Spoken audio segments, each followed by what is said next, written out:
pesos al comprar en prosaypolitica.cl. Teléfono 22-341-5942. Radio Universidad de Chile los invita a escuchar todos los viernes a las 17 horas Construyendo Comunidad Universitaria, un programa realizado por la Asociación Nacional de Académicos y Académicas de la Universidad de Chile, ACAUCH. Este espacio tiene como objetivo dar a conocer el trabajo de las y los miembros de la comunidad universitaria con acento en lo que hacen, piensan y proponen los académicos con una perspectiva interdisciplinaria. Está dirigido a la comunidad universitaria y a la sociedad en su conjunto. Todos los viernes de 17 a 18 horas, Construyendo Comunidad Universitaria. Conducen dirigentes y dirigentas de ACAUCH en el 102.5 FM y radio.uchile.cl.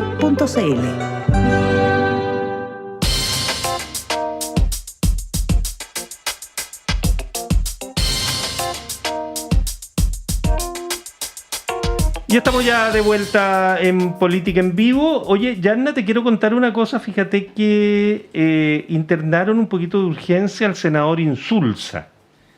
Se le va a implantar un marcapasos definitivo. Tuvo un pequeño, no pequeño, parece una situación cardíaca, pero todos dicen que tiene una evolución satisfactoria. Recordemos que el senador Insulza, candidato a la reelección, tiene 80 años, si no me equivoco, o 79 por ahí.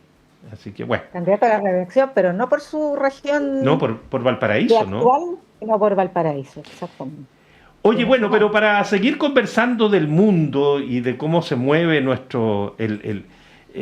todo este proceso que se ha puesto tan en evidencia y tan sobre la mesa con la Asamblea de Naciones Unidas, vamos a tener el gusto de compartir esta segunda parte del programa con el ex subsecretario de Relaciones Exteriores, académico de Derecho Internacional y director del Centro de Estudios de Política Internacional de la Universidad Central, Edgardo Riveros. Estimado Edgardo, qué gusto saludarte, muy buenas tardes, ¿cómo estás tú? Buenas tardes, Felipe, un placer saludarte, igual a Yasna, hacía algún tiempo que no nos conectábamos, pero Así es un agrado conversar siempre con ustedes. Bienvenido, Edgardo. Bueno, ya han pasado 2 jornadas de la Asamblea General de las Naciones Unidas y claramente el tema recurrente son las guerras, pero principalmente la situación de crimen en la Franja de Gaza, ¿no? ¿Qué impresión tienes tú partiendo por la iniciativa de Francia y Arabia Saudita, después de propiciar el reconocimiento de 2 estados, pero además todo un plan de pacificación? Bueno, a mí me parece de que esa es la línea correcta a seguir.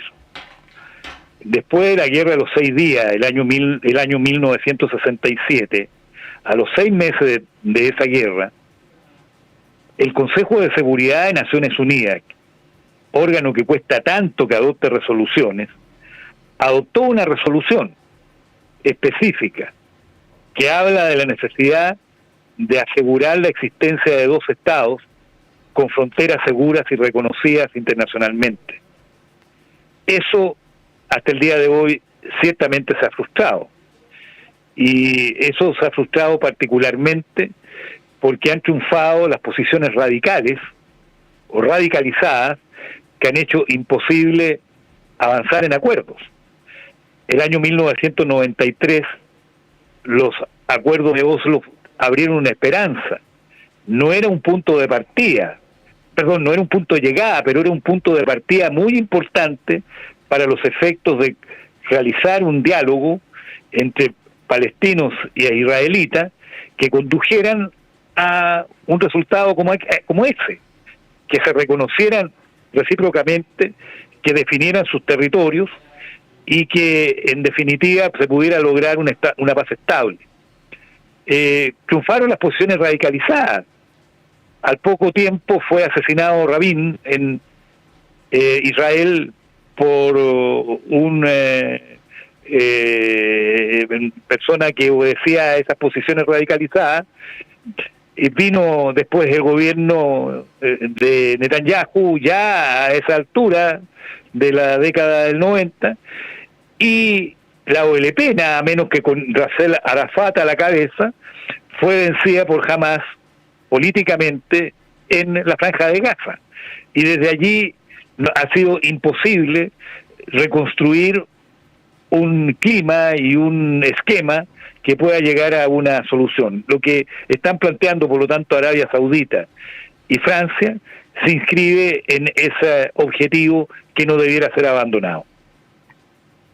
¿Y es viable? Porque si bien Trump ahora cambió de postura respecto de la guerra de Ucrania, decidió apoyar más enérgicamente a Zelensky en la aspiración de recuperar territorio, respecto de Israel es bien difícil que modifique su posición, ¿o no?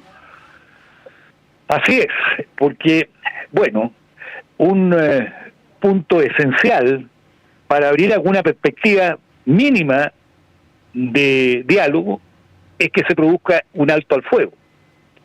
Y eso ha sido imposible, aparece como imposible con liderazgo como el de Netanyahu o liderazgo como los que posee Hamás, que se retroalimentan recíprocamente. Cuando se produjo la acción terrorista de Hamás el 7 de octubre de hace ya casi 2 años, vale decir, en el año 2023, Netanyahu estaba en una condición política de bastante debilidad, entre otras por acciones que involucraban al Poder Judicial. Y se produjo esta muerte de 1.200 personas, la captura de rehenes, algunos de los cuales hasta el día de hoy están en estas condiciones. Y bueno, y eso en definitiva ha sido utilizado por Netanyahu internamente, pero luego viene la acción de represalia al margen de cualquier norma de derecho internacional y afectando directamente el derecho internacional humanitario, y vienen estas represalias que no son, por cierto, acciones de legítima defensa, sino que acciones que en definitiva colisionan con las normas que impiden la agresión de un Estado a otro Estado. Y esa es la realidad que se está viviendo desde hace ya casi 2 años, con destrucción de infraestructura básica para la vida, con más de 60.000 muertos, entre ellos hombres y mujeres, que hacen de que incluso haya tenido que actuar la Corte Penal Internacional, que tiene requerido a Netanyahu por crímenes de guerra, crímenes de lesa humanidad, que son 2 tipos jurídicos sobre los cuales la Corte Penal Internacional tiene jurisdicción y que persigue responsabilidades personales, no responsabilidades de Estado. Y aquí está requerido junto a un ex ministro de Defensa, Netanyahu, y también los líderes de Hamás, por los mismos tipos penales internacionales. Por lo tanto, bueno, eso está presente, es una realidad, y que resulta de que no se ha podido implementar un alto al fuego, y el Consejo de Seguridad, por el veto de Estados Unidos precisamente, ha estado paralizado y no ha podido adoptar una resolución vinculante, porque es el único órgano de Naciones Unidas que adopta resoluciones vinculantes que ordenen el alto al fuego. Entonces, es que es una mínima requisito para iniciar algún tipo de diálogo. Entre tanto, bueno, se han producido otros hechos que es importante consignar. Yo creo que ha habido una reacción frente a lo que está ocurriendo y a la parálisis del Consejo de Seguridad, que hay que situar que la crisis está ahí, no en el sistema de Naciones Unidas completo, sino que particularmente en el Consejo de Seguridad, que tiene la misión de preservar la paz y la seguridad internacionales. Bueno, este reconocimiento por creciente número de estados, del Estado de Israel es muy importante, perdón, del Estado de Palestina es muy importante, porque el Estado de Palestina está siendo reconocido a esta altura ya por más de 150 estados y por 4 miembros permanentes del Consejo de Seguridad que reconocen al Estado palestino. Eso no es un tema menor, en eso Estados Unidos ha quedado bastante aislado. Es cierto que otros estados incumbentes, como el caso de Alemania, no ha reconocido al Estado de Palestina, pero creo que la tendencia va hacia allá, y en el marco de la 80 Asamblea General de Naciones Unidas, porque se están cumpliendo 80 años de Naciones Unidas, se ha producido creciente número de estados, más de 10, que están reconociendo al Estado palestino. Se puede agregar Italia también. Meloni puso un Sí, par de sí, condiciones, claro. pero también anunció ir como en esa dirección. Edgardo, te quería plantear un punto aquí. Tú señalabas la crisis no está en Naciones Unidas fundamentalmente, sino en su Consejo de Seguridad. Dos cosas. ¿Qué posibilidad tiene de que ese Consejo de Seguridad pueda cambiar sus normas, por una parte? Y por otra, aquí se produce un hecho muy canalla, lo voy a decir, porque en definitiva recae como el peso de la incapacidad de resolver el tema al organismo multilateral, pero la verdad es que es un país, en este caso Estados Unidos, que lo impide a troche y moche, y es ese país el que en definitiva lo impide. Y dicen, no, Así mira, es. es que el sistema internacional no sirve para nada, pero él hace No. todo lo necesario para que no pueda ser eficiente el sistema internacional. Así es. Y en el caso de Ucrania, Rusia. que veta las resoluciones que el Consejo de Seguridad pueda adoptar para impedir que siga la invasión y siga la guerra en Ucrania. Entonces, tú ves que hay dos estados directamente involucrados, porque después de la acción de Israel en Irán también hubo un involucramiento más directo de Estados Unidos en el cuadro, pero en fin, esos estados con derecho a veto, son 5 los estados que tienen derecho a veto porque son miembros permanentes. En el caso de Ucrania, China se ha abstenido, no ha votado en contra de la resolución. Y la abstención, como en alguna vez creo que lo conversamos, no implica ejercer el veto. Pero, en fin, estamos en un cuadro en el cual efectivamente la parálisis tiene nombre concreto. Son Rusia, en el caso de Ucrania, Estados Unidos, en el caso del Medio Oriente y particularmente la situación que se vive en la Franja de Gaza.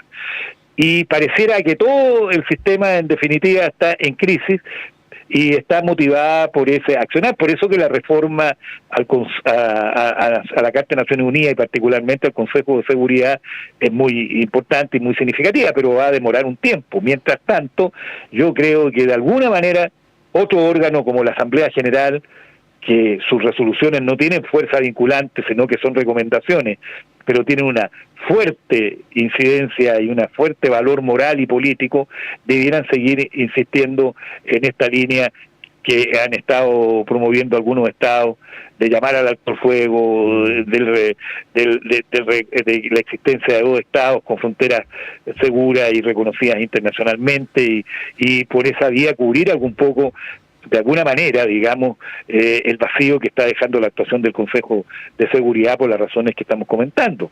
Ahora, claro, el Consejo de Seguridad tiene razones múltiples para ser reformado. Desde luego, 15 estados en 51, que fueron los miembros originales, aparecía incluso hasta un número excesivo, pero 15 estados como miembros del Consejo de Seguridad en 193 estados, siendo 10 no permanentes y 5 permanentes con este derecho a veto, pareciera ser a todas luces un número necesario de aumentar. Desde luego no hay colocar algún miembro permanente de nuestro continente, el continente americano. Fíjense ustedes que eso se ha reemplazado por hechos simbólicos. Brasil debió haber sido miembro permanente del Consejo de Seguridad del año 1945 y no lo es. Y se reemplazó por un hecho muy simbólico, que el jefe de Estado, o quien encabece la delegación brasilera, es el primero en hablar en la Asamblea General, como ocurrió con el presidente Lula ayer, ¿no? Eso tiene un origen de esa naturaleza. No hay miembro latinoamericano como miembro permanente, debiera atenuarse el derecho a veto, tampoco hay miembros africanos. Asia solo está representada por China. Desde luego el país con mayores habitantes en el mundo no lo está, porque el año 1945 no era Estado independiente, solo 2 años después, o 3 años después logró su independencia, el caso de India. Bueno, hay razones de sobra para poder modificar, o la necesidad de modificar el Consejo de Seguridad, y particularmente este derecho a veto, que en definitiva da un superpoder desequilibrante a los miembros permanentes como un resultado directo de lo que fue quienes fueron vencedores en la Segunda Guerra Mundial.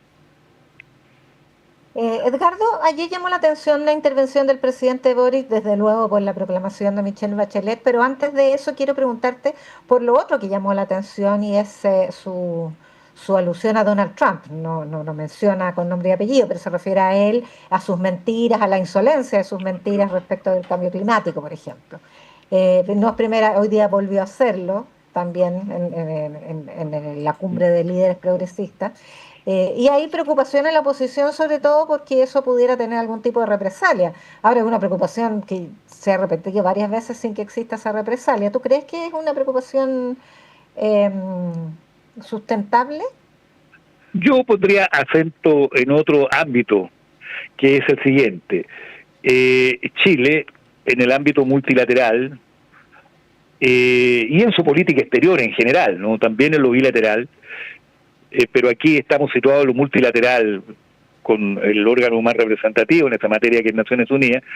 Chile se ha caracterizado en época democrática, por supuesto, por defender principios estables. Y ayer hubo una reiteración de aquello: compromiso con el multilateralismo, compromiso con respetar el derecho internacional, que es el que engloba todo, compromiso con el respeto a la universalidad, al valor universal de los derechos humanos, y con los nuevos temas que emergen, como el cambio climático. Obviamente esta es una realidad más allá de lo que el presidente Trump diga.